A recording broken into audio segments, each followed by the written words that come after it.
जब से इस देश के विपक्ष के नेता माननीय श्री राहुल गांधी जी ने इलेक्शन कमीशन पे निशाना साधा है और इलेक्शन कमीशन की गलतियों को इस देश के मीडिया के माध्यम से इस देश के हर एक जनमानस तक पहुंचाने का काम किया है कि किस तरह से इलेक्शन कमीशन हम लोगों के अधिकारों का हनन कर रहा है।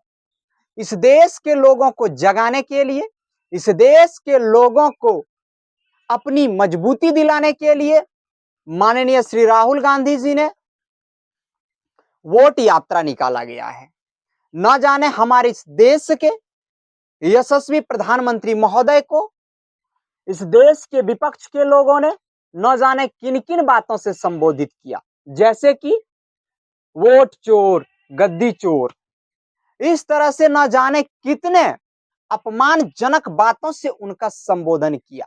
लेकिन आज तक इस देश के सत्ता में रहित सरकार की तरफ से किसी भी तरह का पलटवार नहीं किया गया है।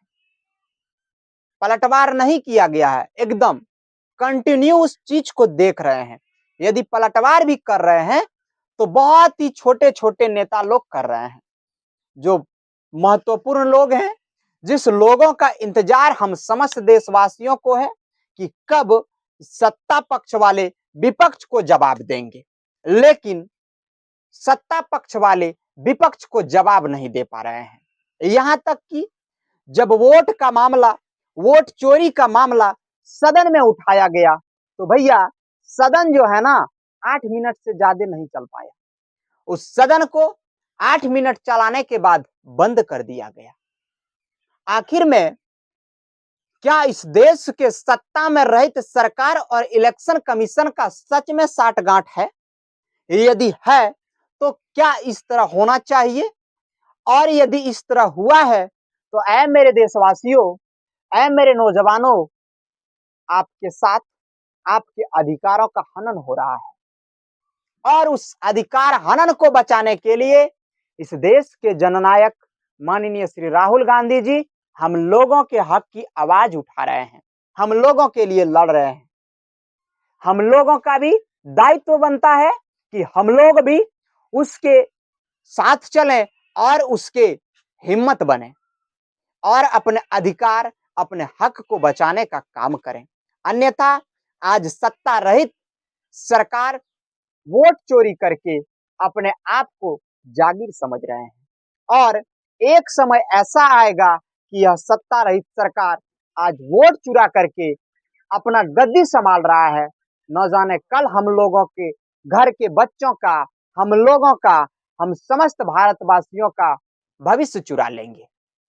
सबसे बड़ा अधिकार जो होता है वह मताधिकार होता है, वह मत देने का अधिकार होता है।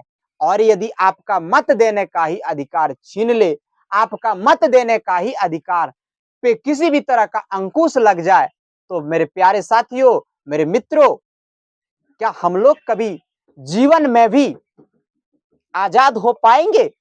इस सत्ता रहित सरकार के हाथों से नहीं हो पाएंगे, क्योंकि उन्होंने इस तरह का माइंड सेट किया है कि वह कुछ ही सीटों पे ईवीएम के जरिए कुछ ऐसा सेटिंग करता है और हम लोगों का वोट का दुरुपयोग करके वह पुनः सत्ता में वापस आ जाते हैं।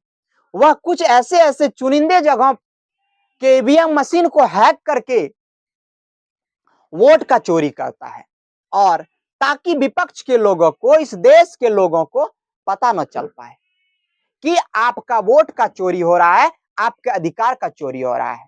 तो मैं आप समस्त भारतवासियों से हाथ जोड़ करके विनती करता हूं कि इस आवाज का शक्ति आप लोग बनिए, इस आवाज को आप लोग समर्थन दीजिए और अपने अधिकार और हक के लिए हमेशा आगे रहिए।